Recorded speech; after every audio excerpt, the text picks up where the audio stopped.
नमस्कार। आज का विषय है प्राकृतिक संसाधनों का उपयोग कितना प्रासंगिक। इस विषय पर हम चर्चा के लिए आज अपना वीडियो भेजेंगे। तो ये बहुत अच्छा विषय है और प्राकृतिक संसाधनों का उपयोग हमारी पीढ़ियाँ बहुत सालों से, जब से मानव है तब से ही करते आए हैं। लेकिन आज विकास की इस दौड़ में हम इन प्राकृतिक संसाधनों का जो उपयोग कर रहे हैं, निश्चित रूप से हम इनका दोहन कर रहे हैं। आज आप देखिए कि हम वनों की आबादियों को काटते जा रहे हैं। जल का स्तर आज ज़मीन में नीचे इतना चला गया है क्योंकि जल का हम दोहन कर रहे हैं।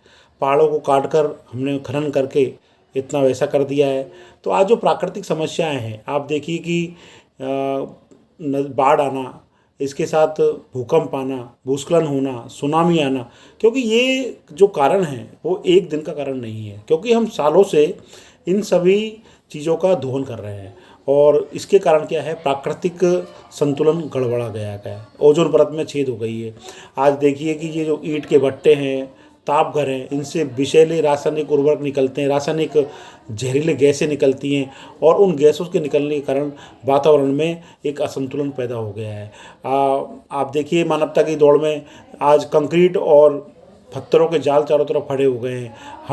हमने वनों का इतना दोहन कर दिया है कि आज बांध बना दिए हैं कि नदियां सूखी हो गई हैं, मृदा का अपरदन हो गया है। रासायनिक उर्वरकों की आज बात करें तो रासायनिक उर्वरक हमने ज़मीनों में इतने डाल दिए हैं कि ज़मीन की मृदा की जो क्षमता है उपजाऊपन की, वो ख़त्म होती हुई आई है।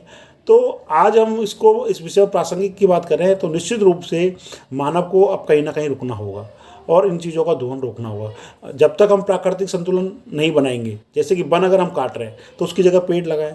जल का उपयोग तभी करें, जल के लिए गवर्नमेंट हमें पिछले 15 साल से समझा रही है कि जल का उपयोग हम कम से कम करें, लेकिन हम बांध बना रहे हैं। बांध आप देखिए केदारनाथ में जब पिछले 4-5 साल पहले बाढ़ आई थी, कितनी भयंकर तबाही हुई थी, तो वो एक ऐसा कारण नहीं था, क्योंकि हमने जो प्राकृतिक चीज़ है उसके साथ कहीं ना कहीं छेड़खानी की है।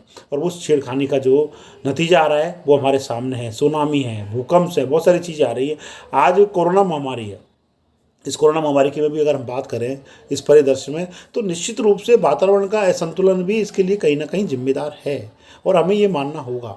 तो मेरा सबसे ये कहना है कि प्राकृतिक संसाधनों का जो उपयोग है वो प्रासंगिक है, करना चाहिए। आज अगर हम वनों को काट रहे हैं, आज हम जंगलों की लकड़ियाँ काट रहे हैं, तो निश्चित रूप से उसी अनुपात में हमको जंगल के लिए पेड़ लगाने होंगे।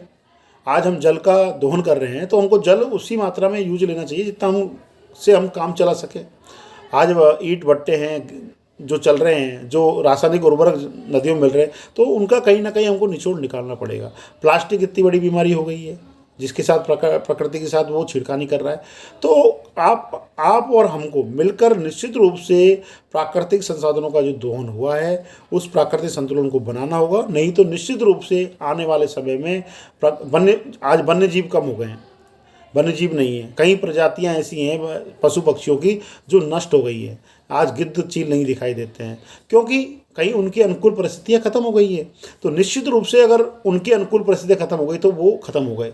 तो अगर इसी तरह अगर हमारे अनुकूल परिस्थितियां न रही तो निश्चित रूप से हमारा भी अंत तय है। तो आओ हम सब मिलकर इस मानव जाति को बचाने के लिए, प्राकृतिक संसाधनों का उपयोग करने के लिए एक इस तरह की मुहिम चलाएं जिससे कि इनका उपयोग हम बिल्कुल निश्चित रूप से कर सकें और प्राकृतिक संतुलन को हम बना कर रख सकें, जिससे जीव जंतु और हम सब यहाँ पर सुखी पूर्वक रखें। क्योंकि हमारी संस्कृति कहती है सर्वे भवन्तु सुखिनः, सर्वे सन्तु निरामया और सर्वे भद्राणि पश्यन्तु मां कश्चित् दुःख भाग्भवेत्। इस तरह की संस्कृति को लेकर हम पैदा हुए हैं। उस संस्कृति में हम हमारे आर्थिक उसके लिए इतना दोहन कर रहे हैं, तो हम निश्चित रूप से इन चीज़ों को समझेंगे, ऐसा मेरा कहना है।